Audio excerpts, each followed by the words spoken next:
à mi-décembre. Oui. Il y a aussi Lamine Camara qui est toujours sur la touche. Peut-être que Pape Thiaw va nous réserver quelques petites surprises sur sa liste, peut-être deux nouvelles recrues, peut-être. En tout cas, des petites ou grandes, ça reste des surprises. Quand même, les habités vont tous répondre à l'appel. Mais je pense qu'il n'y aura pas de grands changements. Ouais. Franchement, il va rester avec le groupe. C'est mieux. C'est une conférence qui vient à son heure. Parce que je pense que c'est bien quand même de le faire à ce moment précis où il y a l'approche d'une grande compétition. Maintenant, concernant le groupe, je pense je reste en fait sur ce que j'avais dit. Peut-être que il peut y avoir une à deux, on va dire, surprises, si je peux l'appeler ainsi. Mais à 95%, Pape Thiaw, je pense, tient son groupe. Mais aussi, il faut prendre en compte aussi qu'il y a 2 blessés.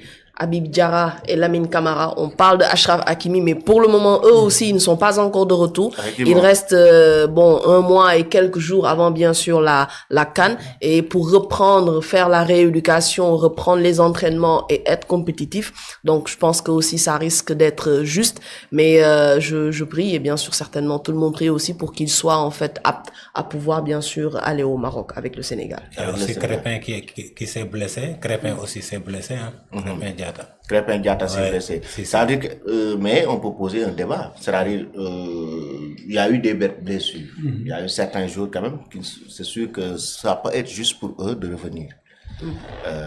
Est-ce que c'est pas l'occasion de donner la chance à ces expatriés, ces binationaux qui frappent à la porte, pour, par exemple, les permettre aujourd'hui d'intégrer l'équipe nationale à travers ce match amical face au Brésil, les voir jouer même face au Brésil? Est-ce que c'est pas une bonne chose aussi?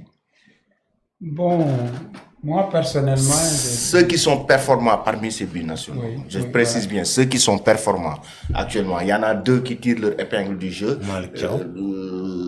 Déjà Ibrahima Mbaye du PSG, du Paris Saint-Germain, et Robinho Diaz de l'Olympique de Marseille. Robinho Vaz, autant pour moi, de l'Olympique de Marseille. C'est 2 joueurs aujourd'hui qui sont performants. Exact. Qui sont performants avec le Paris Saint-Germain et l'Olympique de Marseille.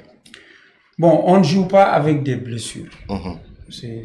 Voilà, on ne joue pas avec des blessures, mais il faudra également dire que le coach a toujours ses hommes de confiance. Tout coach au monde a des hommes de confiance. Certes, comme je l'ai dit, donc on ne joue pas avec des blessures, mais surtout un match, surtout contre le Brésil. Donc c'est pas un léger match. Il faudra maintenant, je vous l'ai dit tantôt, un grand match, un grand rendez-vous. Il y a également de grands hommes et de grands joueurs. Face à des joueurs de classe mondiale, il faut également donc sélectionner ou bien privilégier des joueurs également de tel calibre.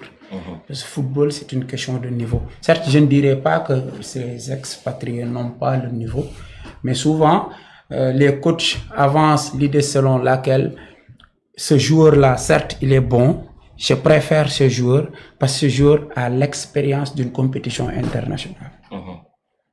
Souvent, si je discute avec les coachs, les sélectionneurs équipe nationale, souvent je leur dis qu'il y a un jeune joueur qui est au espoir de Guédiawaye ou bien Dakar Sacré-Cœur, tel joueur.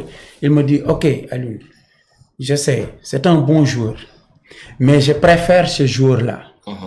Pourquoi tu préfères ce joueur-là? Parce que ce joueur-là, non seulement il est talentueux, mais il a l'expérience d'une compétition internationale. C'est pourquoi souvent les coachs là ont leur propre. Maintenant, ils sont dans leur certitude. Voilà, c'est ça. C'est pourquoi sélectionner, donc il y a beaucoup de choses, des paramètres qu'on leur laisse.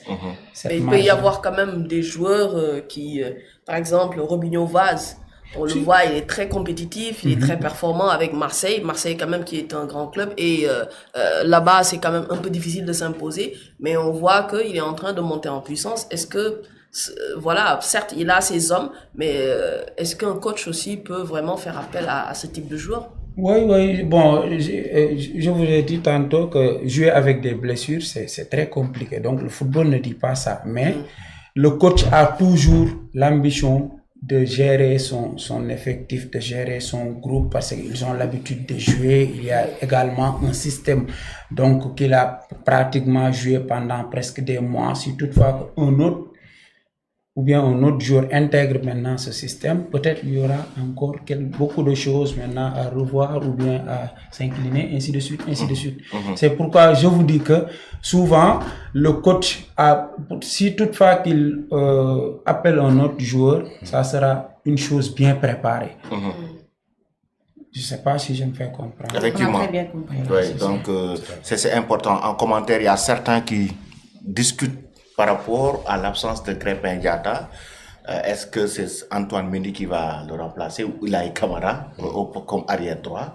Ça, quand même, c'est à l'entraîneur de choisir. Mais, quand même, Crépin, contre le Brésil, s'il ne joue pas, ça peut être une absence de taille pour le Sénégal aussi. C'est un très bon joueur. Depuis qu'il est là, à sa poste, il ne déçoit jamais. Oui, depuis qu'il est là, il ne déçoit jamais. Il est en train de bien dépanner à sa poste de latéral droit. Mais s'il est forfait contre le Brésil, je pense que le dernier mot revient au sélectionneur Pape Bouna-Thiaw.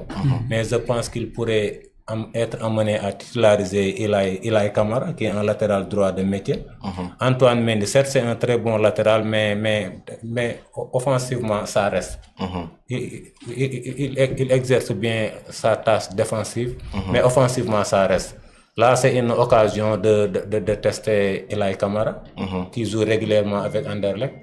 Ouais. Ilaï Kamara, donc aussi, lui qui a fait son retour en équipe nationale après les problèmes administratifs, c'est un très bon joueur. Oui, effectivement, du moment que bien sûr, on peut dire que Crépin, c'est le titulaire quand même indiscutable. Maintenant, si on a la possibilité d'avoir deux autres joueurs, Antoine Mendy et Ilaï Kamara, c'est très bien. Maintenant, comme Lamine aussi vient de le dire, l'apport d'Antoine Mendy de manière offensive laisse quand même à désirer. Il est beaucoup plus en fait défensif, il ne monte pas, alors qu'actuellement on a besoin vraiment de latéraux qui sont aussi offensifs. On a vu Achraf Hakimi, on a vu aussi Nuno Mendes, ce sont des latéraux qui sont très offensifs.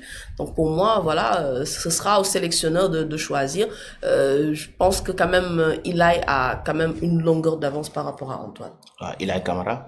Oui. Pourtant Antoine aussi. Oui, défensivement il est bien Défensivement il est bien, mais c'est comme j'ai dit, là actuellement par rapport au football moderne, on a besoin en fait de latéraux qui montent, qui font des centres et autres, qui sont techniques et autres. Et pour le moment, Antoine, il est beaucoup plus défensif, c'est-à-dire que il peut monter de temps en temps, mais ce n'est pas tout le temps.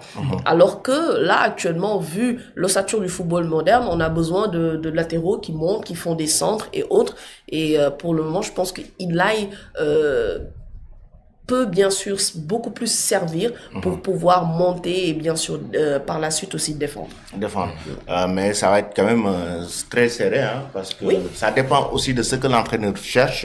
Oui. La physionomie du match, par exemple, aussi, ça dépend aussi de l'adversaire et tout. Tout dépendra bien sûr du contexte du match et tout. Et je ne parle pas de la charnière, s'il te plaît. Tu me regardes en parlant de la charnière. Quand je parle de contexte, là, c'est quelque chose. On ne parle pas de charnière, s'il te plaît. D'accord, ok. Charnière.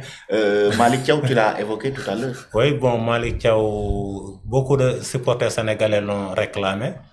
Peut-être demain, Pape Thiaw va apporter des explications sur le dossier de Malick Thiaw qui tarde à intégrer l'équipe nationale. Oui. C'est un garçon qui joue régulièrement avec Newcastle. Bon, peut-être demain, Pape Thiaw quand même va nous en dire beaucoup plus. Effectivement. Et Iliman Ndiaye dans tout ça face au Brésil. Iliman actuellement, il est en forme. Faut toucher du bois. C'est un excellent joueur. Donc, un profil rare. Oui, souvent, on le suit également d'après ses entraînements. Donc, on va savoir que tout ce qu'il fait actuellement, c'est